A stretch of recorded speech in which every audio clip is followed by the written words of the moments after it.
"We have $93, she said. The boy reached into his pocket, too. "And 58 cents. That's enough, right?" "Absolutely," Joe said. He turned around and started the engine, and the meter.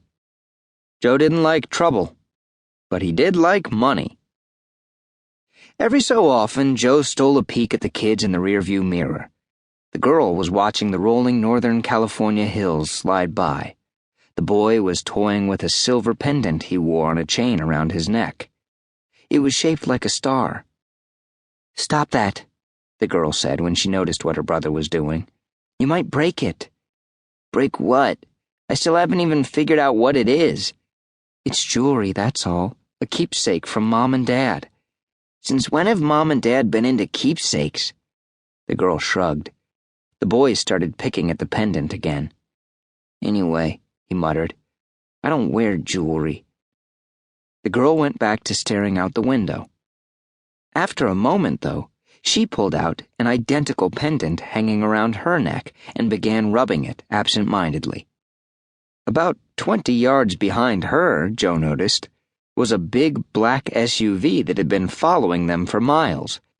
It was probably just a coincidence that it had stayed with them as they went from the airport to 101 South to 92 West.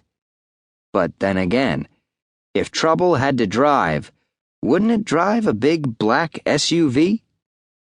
Joe gave his cab a little more gas. Joe made the winding drive down to Half Moon Bay at least once a week. Though it was just a speck of a city, it was perfectly situated, nestled on the coast at the edge of a long stretch of lush, hilly forest, and had built up a healthy tourist trade. The town itself was quiet and quaint and cute. And boring, but the tourists didn't seem to mind. 513 Chesterfield Avenue was in a nice neighborhood not far from the ocean. The house looked a little shabby, though. The paint was more faded, the driveway more cracked, the yard more choked with weeds than any of its neighbors. Even the mailbox was dented and scorched on one side. As Joe's cab slowed to a stop out front, a lawnmower was going around and around in the yard. No one was going around and around behind it, though. It looked like a ghost was mowing the lawn. Rope ran from the mower to a metal pole in the middle of the yard. The end of the rope was wrapped around the top of the pole in a coil. As the mower moved, the rope unraveled itself, slowly feeding more slack to the mower so it could go in bigger and bigger circles. It was a self-mowing lawn. "Cool," said the girl. Said the boy. He pointed to the pole. The more the mower tugged on it, the more it tilted to the side. "Oh," said the girl. The pole sagged, then fell over completely, and the mower rumbled off course into a neighboring yard.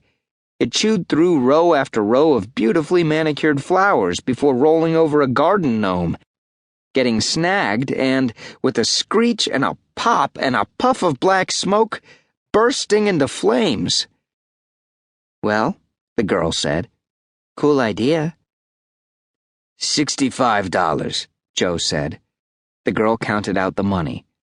"And we're supposed to tip you, right?" the boy said. "Don't worry about it," said Joe. His conscience was yelling at him not to abandon a couple of kids outside a run-down house with an exploding lawnmower.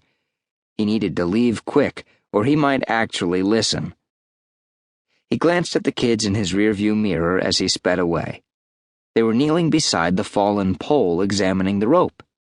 They looked like they wanted to put the pole back up, find another mower, and try again. A little farther down the street, Joe could see the black SUV he'd noticed behind them on the highway.